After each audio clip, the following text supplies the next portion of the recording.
Shalom, selamat malam Bapak Ibu Saudara yang dikasihi Tuhan. Setiap kita diberkati oleh Tuhan. Sepakat bilang amin. Mari tundukkan kepala kita bersama-sama. Sebelum kita mengawali rombongan blessing kita malam hari ini, satu hati kita berdoa. Kami bersyukur buat karya penebusan-Mu, kami bersyukur buat pengorbanan-Mu. Kami mau terus menghidupinya, kami mau terus menghargainya setiap hari dalam hidup kami. Malam hari ini Tuhan, bersama-sama dengan saudara-saudara seiman kami dari rumah kami masing-masing, kami datang menghampiri Tuhan. Kami mau menaikkan mazmur, menaikkan pujian kami untuk Allah kami, penebus kami, pembebas kami, juru selamat kami satu-satunya. Terpujilah nama-Mu Tuhan, kekal sampai selama-lamanya. Di dalam nama Tuhan kami Yesus Kristus, mari Engkau yang siap mengagungkan Dia, bersama-sama kita katakan, amin. Naikkan satu pujian Bapak Ibu Saudaraku.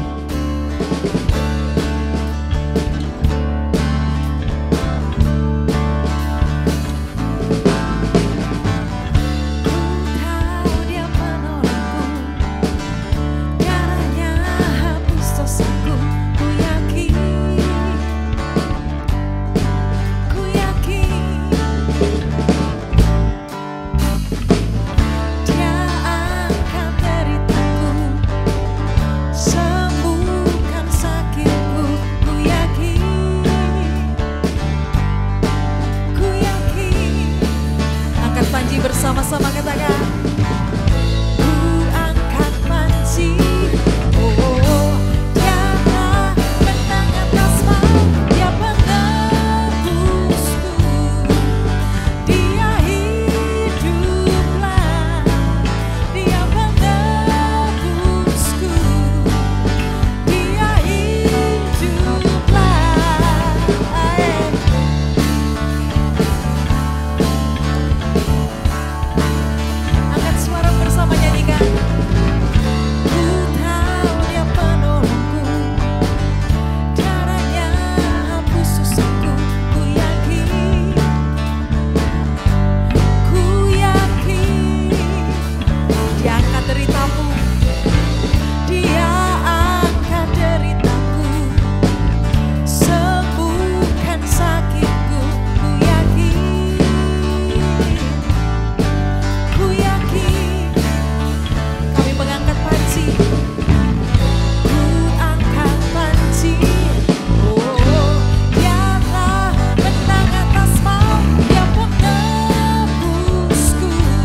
Dia hiduplah,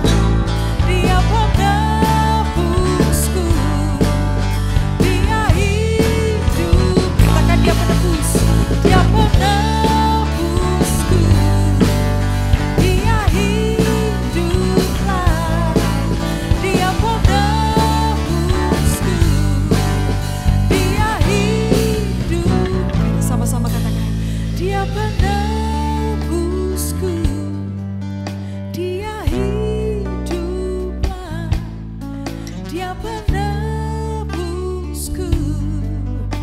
Satu kali lagi mari katakan, Dia penebusku, Dia penebusku, Dia hiduplah, Dia penebusku, Dia hiduplah. Oh.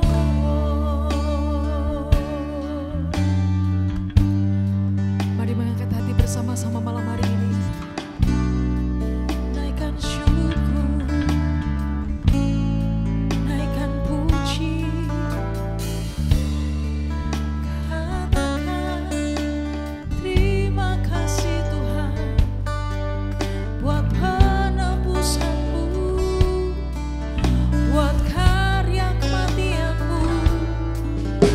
Salibmu Tuhan, kami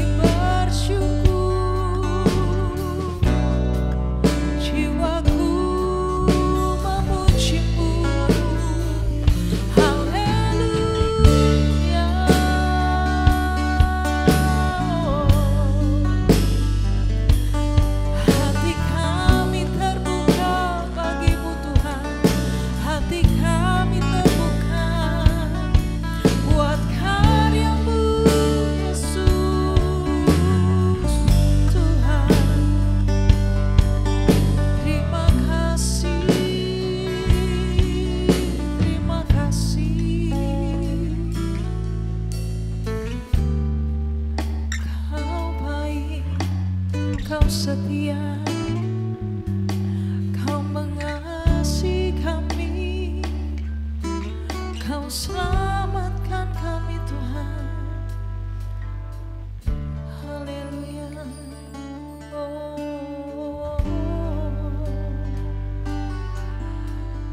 Mari buka hati bersama-sama malam hari ini. Izinkan Roh Kudusnya menjamah hatimu dan hatiku. Naikkan syukur bersama-sama malam hari ini. Kenapa kasyana, kenapa kaya namara kasyana. Haleluya. Sungguh besar setiamu, Kau nyatakan bagiku. Kau Bapa yang selalu mengerti isi hatiku.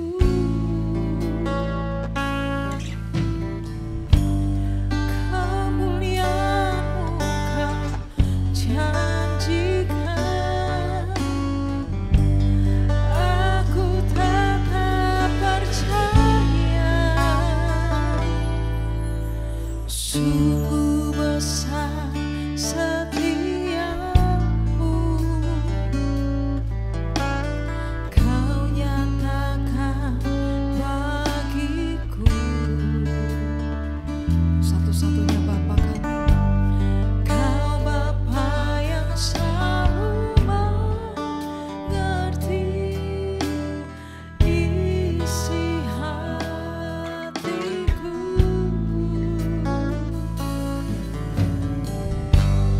Kemuliaan-Mu Kau janjikan, aku tetap percaya. Ku percaya janji-Mu ajaib terukir dalam kehidupanku. Ku berserah di dalam kekuatan-Mu, hanya Kau segalanya bagiku. Ku percaya janji-Mu ajaib terukir dalam kehidupanku. Ku berserah di dalam kekuatan-Mu, ku percaya.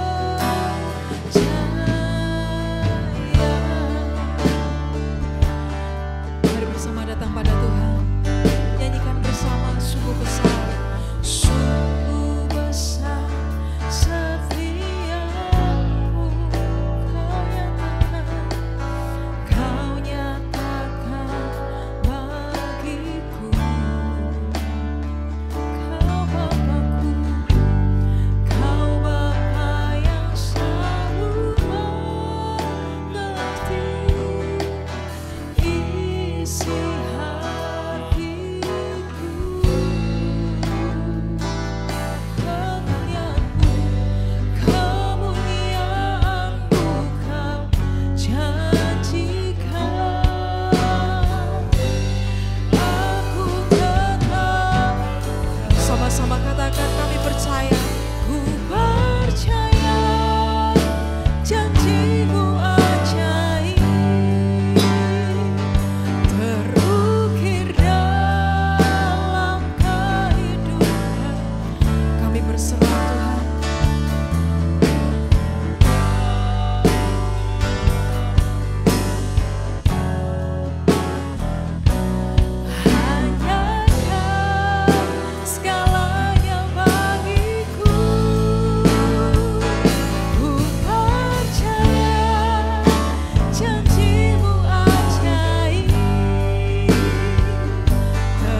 Janjimu ajaib terukir dalam kehidupanku. Ku berserah di dalam kekuatanmu. Hanya Kau segalanya bagiku. Ku percaya janjimu ajaib terukir dalam kehidupanku. Ku berserah di dalam kekuatanmu.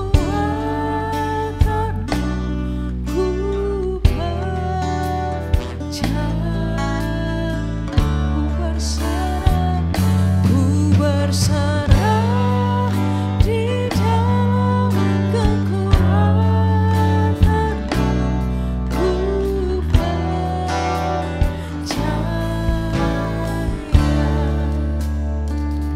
Ku berserah di dalam kekuatanmu. Ku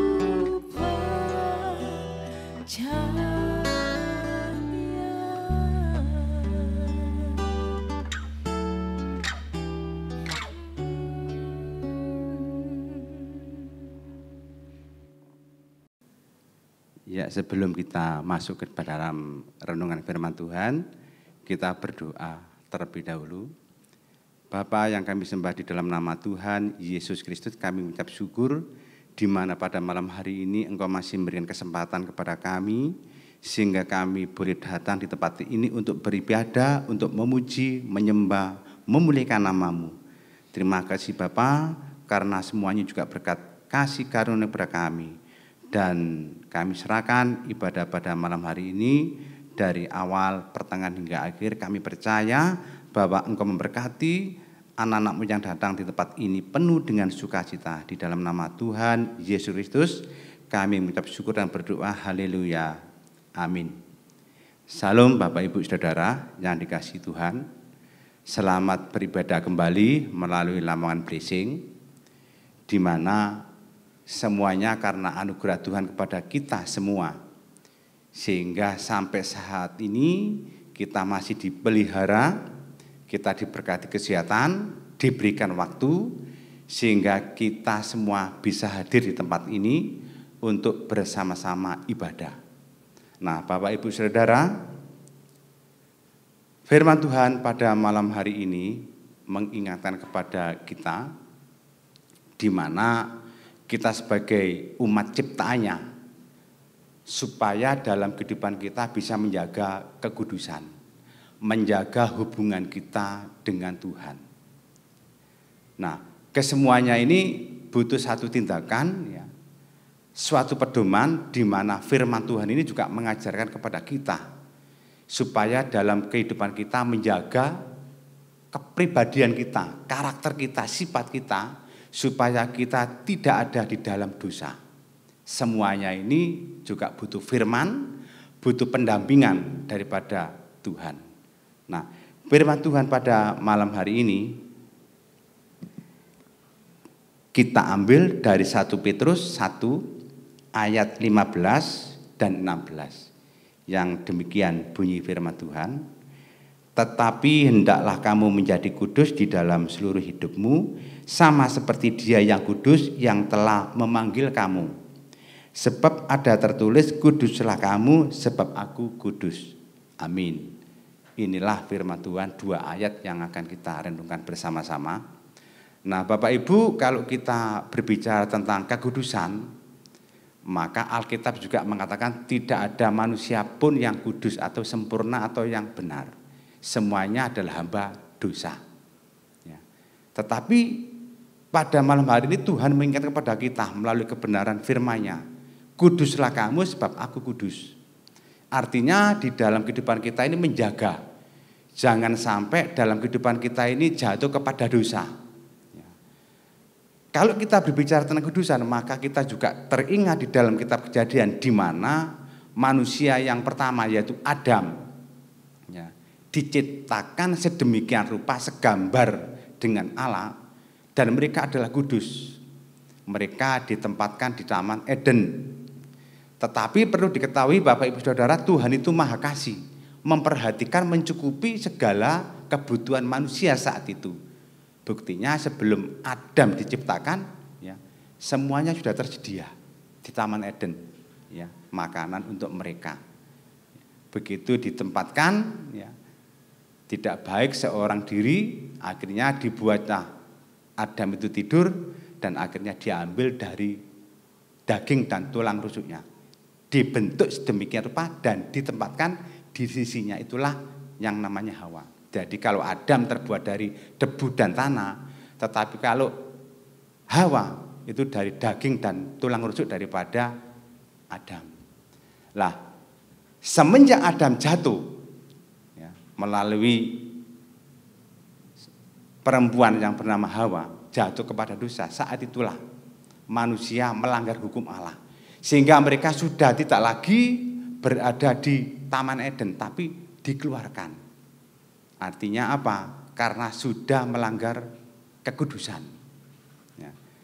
Nah, Bapak Ibu Saudara, saya beberapa tahun yang lalu, saat saya mengikuti pria sejati, di mana pria sejati ini juga diikuti tidak hanya jemaat biasa, tetapi hamba-hamba Tuhan pun ikut datang di sana.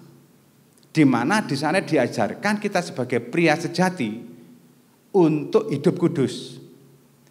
Baik secara pribadi sebelum kita berumah tangga maupun sudah berumah tangga. Jadi kalau kita berbicara tentang kekudusan, tidak hanya orang yang sudah dewasa atau yang sudah berumah tangga. Tetapi kita masih lajang pun, masih kecil pun kita harus kudus. Kita harus kudus. Kita sebagai orang tua juga mengajarkan kepada anak kita walaupun masih kecil, supaya anak kita ini terdidik, terbiasa, ya, berkata yang benar, melihat yang baik, mendengarkan yang benar. Artinya kita sebagai orang tua juga punya, ya, tanggung jawab untuk mendidik anak kita supaya apa? Sedemikian rupa mulai kecil sudah kita benahi, sudah kita berikan kebenaran supaya apa? Kalau sudah menjadi remaja, dewasa dan berumah tangga, tetap bisa menjaga diri, bisa menjaga kekudusan. Jadi kekudusan ini tidak hanya kalau kita itu menyembah berhala berarti itu tidak rendah, tetapi kita berbicara pun dalam kehidupan kita ini harus, ya, menyenangkan orang lain, jangan sampai membuat orang itu sakit hati. Jadi itulah salah satu yang ditekankan pada waktu saya mengikuti pria sejati. Supaya apa? Kudus, lebih-lebih sudah berumah tangga. Jadi jangan sampai kita lupa, wah ini saya masih kecil, kita masih lajang. Kalau kebiasaan ini sering kita lakukan, maka di dalam rumah tangga itu pun juga sama. Karena sudah kebiasaan. Kuduslah kamu sebab aku kudus. Tuhan kudus. Tidak ada satupun manusia yang bisa datang kepada Tuhan kalau tidak kudus. Tetapi kita juga mengucap syukur, ya, karena melalui anugerah Allah kepada kita, melalui putranya yang tunggal Tuhan Yesus Kristus, lahir, mati dan bangkit yang baru saja kita peringati sebagai pelantara kita kepada Bapa yang di surga. Ini berita yang sangat sukacita kepada kita yang percaya kepada Yesus. Karena kita tidak bisa datang kepada Bapa kalau tidak melalui mereka. Artinya dia jalan dan kebenaran. Tidak ada jalan lagi kalau kita datang kepada surga, bisa masuk surga kalau tidak melalui Yesus Kristus. Itu sudah tercatat di dalam Alkitab. Nah, Bapak Ibu Saudara, kalau kita sudah dewasa dan kita sudah masuk ke dalam rumah tangga, kita juga sama. Kita juga harus bisa menjaga kekudusan. Kalau kita sebagai manusia bergaul di antara kita, kalau kita terluka sudah biasa. Tidak apa-apa kita terluka, tetapi jangan sampai kita menyimpan luka itu. Kalau sampai kita menyimpan luka itu ya, akhirnya yang terjadi adalah akar kepahitan. Dan iblis selalu datang ya, untuk merongrong kita, karena kita sudah punya dasar kepahitan, ya, di mana iblis itu bisa mencuri, merampas, membunuh, dan membinasakan. Ya. Boleh kita luka, tetapi jangan sampai kita simpan di dalam kehidupan kita, dalam hati kita. Ya. Karena itu juga bisa berbahaya kepada kita. Nah, Bapak Ibu Saudara, di dalam rumah tangga sama saya kira. Baik suami maupun istri, kita harus bisa menjaga kekudusan. Karena apa? Karena banyak rumah tangga anak-anak Tuhan yang hancur karena apa? Tidak bisa menjaga kekudusan. Yang dulunya saat ekonominya biasa-biasa saja, sebagai pekerja biasa-biasa saja, mereka saling mencintai. Ya, ibaratnya makan satu piring happy, mengucap syukur, gak ada masalah. Ya. Tetapi setelah mereka punya usaha, punya predikat, punya jabatan ya, sebagai seorang suami, ya disitulah karena tidak bisa menguasai ya, jabatan maupun harta yang kita miliki, mulailah di situ suami ya, merasa segala sesuatu terpenuhi, mulailah ya, menanam karakter-karakter yang tidak baik kepada istrinya. Ujung-ujungnya mengajak untuk berpisah tanpa sebab. Ya.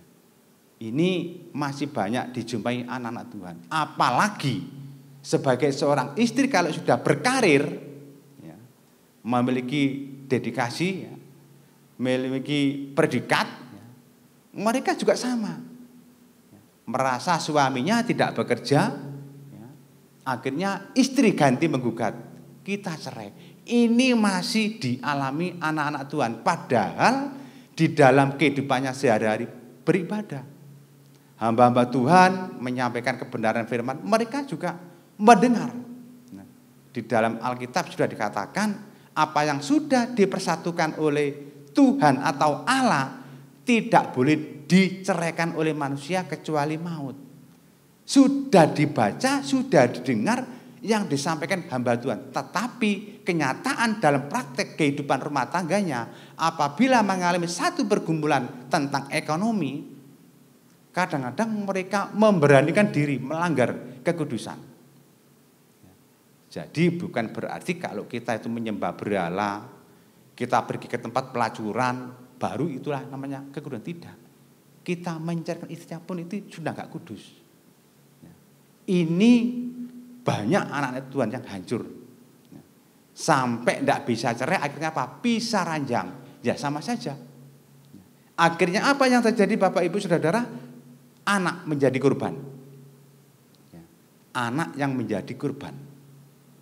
Nah, Bapak Ibu Saudara, kalau saya berbicara tentang rumah tangga, ya, saya juga punya pengalaman yang pahit. Di mana beberapa tahun yang silam saat saya diizinkan Tuhan sakit selama 5 tahun, ya, saya diranjang. Ya. Saya sudah tidak bisa menghidupi istri saya karena enggak bekerja. Saya tidak bisa memberikan makan kepada anak saya karena apa? Saya sakit selama 5 tahun. Ya. Dan akhirnya istri saya sebagai kepala rumah tangga yang mencari nafkah, yang menghidupi anak-anak saya, juga mengobatkan saya sebagai suami. Ya. Itu memakan waktu sampai 5 tahun Bapak Ibu Saudara. Bukan waktu yang pendek. 5 tahun merawat saya. Ya, ya maaf, saya bekerja di situ, kencingnya di situ, makan saya di situ. Tetapi di situ istri saya melayani. Saat itu istri saya masih muda. Jadi pekerjaan saya sudah barang tentu otomatis dihandle istri saya. Jadi saya sudah nggak bisa menghandle pekerjaan saya, tapi semuanya di-cover oleh istri saya. Jadi baik buruk istri saya yang pegang saat itu. Ya. Karena apa? Saya sudah tidak bekerja. Nah, di situ ya, saya merasakan bahwa Istri saya di dalam melayani saya, sampai detik ini pun, belum pernah istri saya mengatakan kita berpisah. Atau sebaliknya, saya saat jaya, saya mengatakan kepada istri saya, kita berpisah. Jujur, sebelum saya bertobat, memang saya pernah pisah dengan istri saya. Dan yang menjadi korban adalah anak saya yang pertama. Di situ saya introspeksi diri, karena saya tidak pernah ke gereja, apalagi sudah keluar. Di situ saya merasakan betapa dalamnya saya jatuh. Biarpun ekonomi saya saat itu juga ada, tetapi puji Tuhan, saya merenungkan saya harus kembali kepada istri saya, karena itu juga pilihan saya sendiri. Akhirnya dengan berbagai cara saya berusaha supaya apa? Supaya saya bisa kembali dengan istri saya, anak saya juga bisa bersama-sama dengan kedua orang tua. Dan terjadi saya bisa rujuk kembali. Itu saat saya belum bertobat. Saya masih menggunakan nafsu saya. Saya berpikir di luar Alkitab. Tetapi setelah saya kembali bertobat dan istri saya juga bertobat, saya kembali bersama-sama. Di situ saya juga diuji, di mana saya sakit selama 5 tahun. Jadi sampai hari ini saya tetap menjaga. Saya sharing dengan istri saya. Jangan sampai dalam keadaan kita itu susah, senang, kekurangan, kita mengadakan perpisahan. Karena itu melanggar hukum Allah. Puji Tuhan sampai hari ini saya tetap berumah tangga. Saya mengucap syukur. Kesemuanya ini juga bukan dari kekuatan saya, tetapi Tuhan yang memberikan kekuatan kepada saya karena saya pasrah. Apapun yang saya alami dalam rumah tangga saya pasrah. Saya juga mengucap syukur. Itulah akhirnya saya mendapat kekuatan. Jadi di dalam menghadapi kehidupan kita sehari-hari, Bapak Ibu Saudara, untuk menjaga kekudusan ini memang tidak mudah. Kita butuh satu tindakan komitmen untuk melawan karakter kita yang tidak sesuai dengan firman Tuhan. Jangan sampai kita itu bergereja, tetapi di luar gereja kita tidak menampakkan bahwa kita itu orang-orang pilihan. Kita memperlihatkan kepada orang lain bahwa kita itu bukan orang yang diselamatkan, tetapi orang yang di luar anak-anak Tuhan.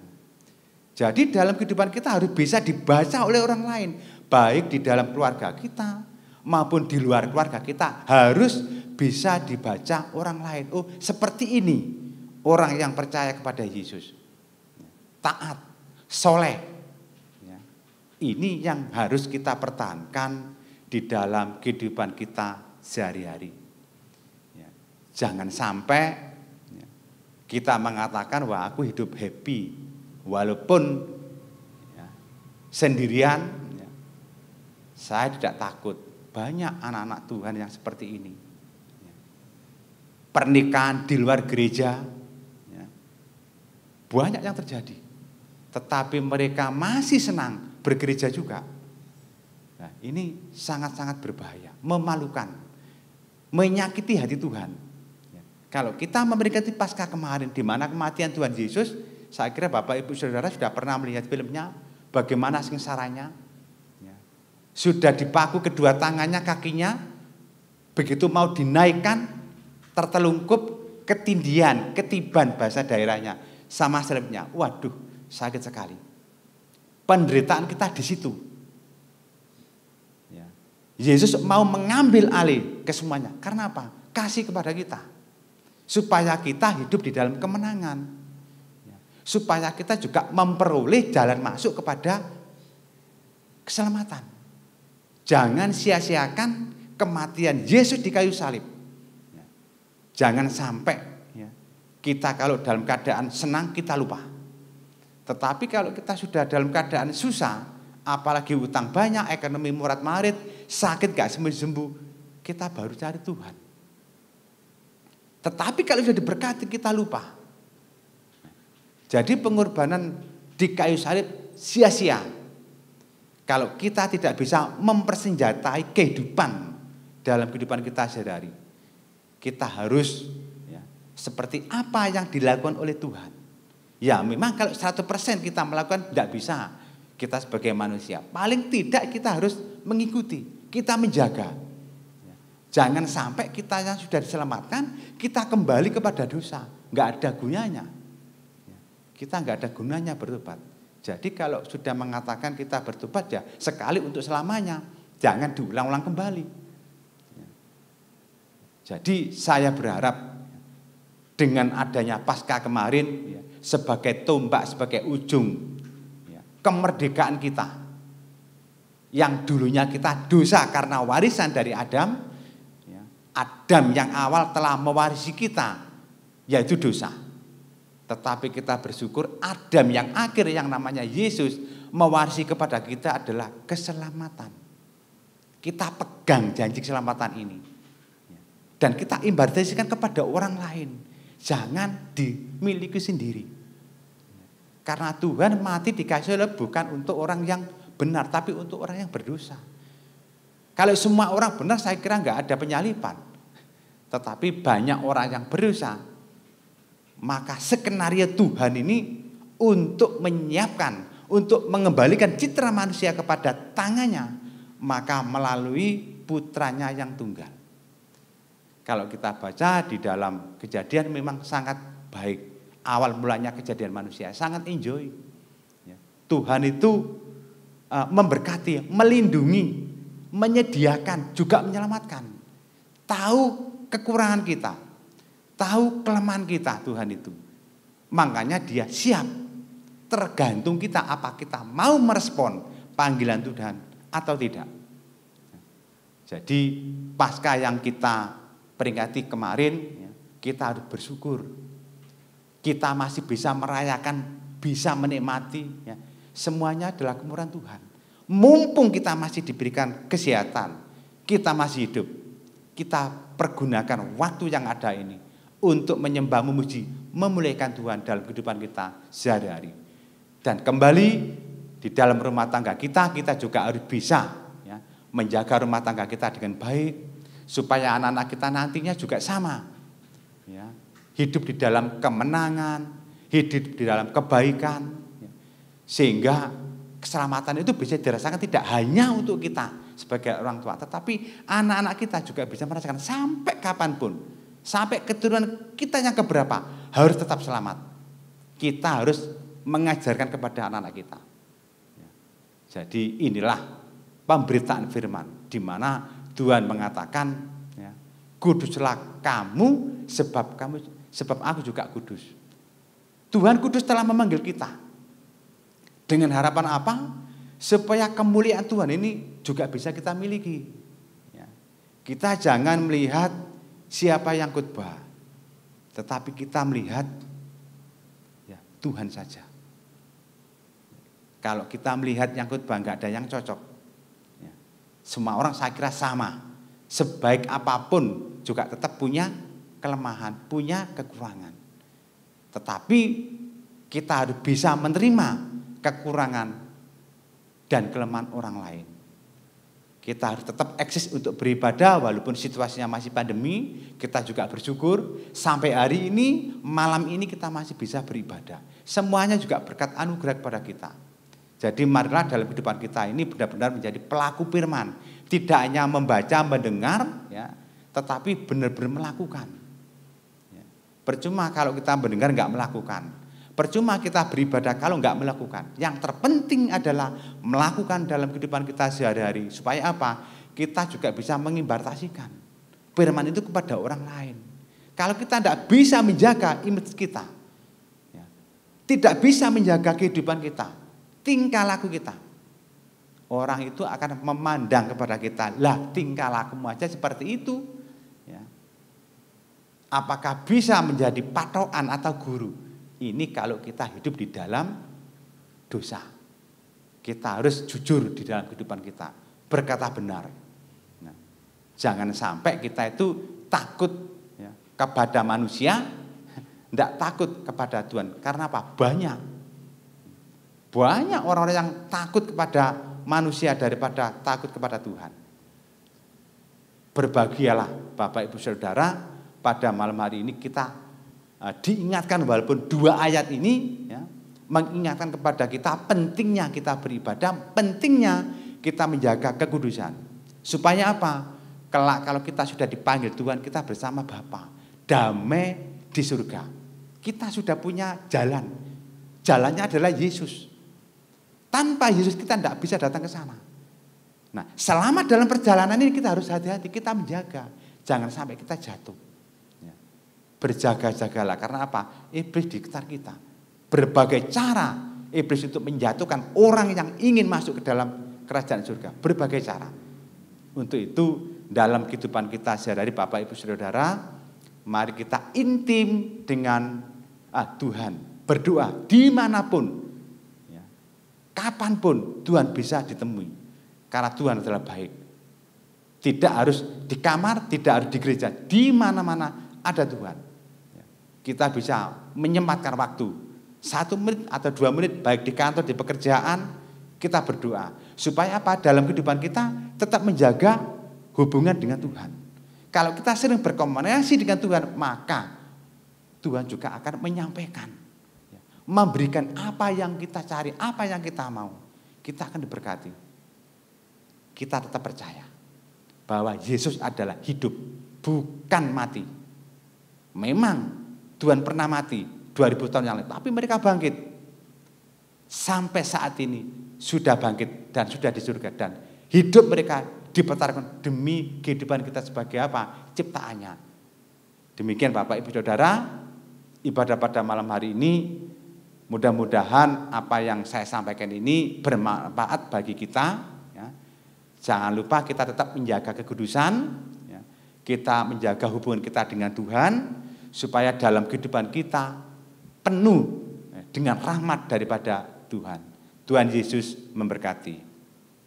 Bapak, terima kasih pemberitaan firman-Mu pada malam hari ini, dan biarlah firman-Mu ini boleh disambut oleh saudara kami, boleh diterima dan dilakukan dalam kehidupannya sehari-hari. Terima kasih Bapak, ampuni hamba-Mu yang tidak dapatnya ini. Kami percaya bahwa Engkau memberkati kesehatan, apa yang kami kerjakan Engkau buat berhasil Bapak, sehingga kami bisa melayani Engkau lebih sungguh-sungguh kembali ya Bapak. Terpujilah nama-Mu, di dalam nama Tuhan Yesus Kristus kami sudah berdoa. Haleluya. Amin. Kita akan mengakhiri lamongan blessing kita malam hari ini Bapak Ibu. Satu kali lagi kita datang pada Tuhan. Naikkan satu pujian bersama-sama. Kami memuji kebesaran-Mu. Mari katakan ajaib Tuhan. Ajaib Tuhan. Ajaib Tuhan. Ajaib Tuhan.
Ya, puji Tuhan, kita sudah terima firman Tuhan malam hari ini yang luar biasa.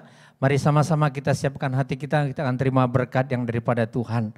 Segala kemuliaan hanya bagi nama-Mu ya Tuhan. Terima kasih buat rangkaian kasih karunia, buat ibadah kami. Malam hari ini dari awal pertengahan sampaikan Tuhan sudah pimpin. Terpuji-pujilah nama-Mu, kiranya mohon pengurapan berkat kasih karunia-Mu turun atas setiap kami. Firman Tuhan yang sudah kami dengar dimanapun umat-Mu berada saat ini, semua diberkati oleh Tuhan. Bahkan hamba-Mu yang sudah menyampaikan firman Tuhan, pakai lebih hari lebih luar biasa, nama-Mu yang dipermuliakan. Terpuji-pujilah nama-Mu, kiranya berkat di dalam nama Bapa, Anak dan Roh Kudus. Yaitu Tuhan kami Yesus Kristus dicurahkan dengan limpahnya atas kami. Mulai malam hari ini esok bahkan sampai selama-lamanya. Terpujilah nama-Mu. Di dalam nama Tuhan kami Yesus Kristus kami sudah berdoa dan mengucap syukur. Haleluya. Amin.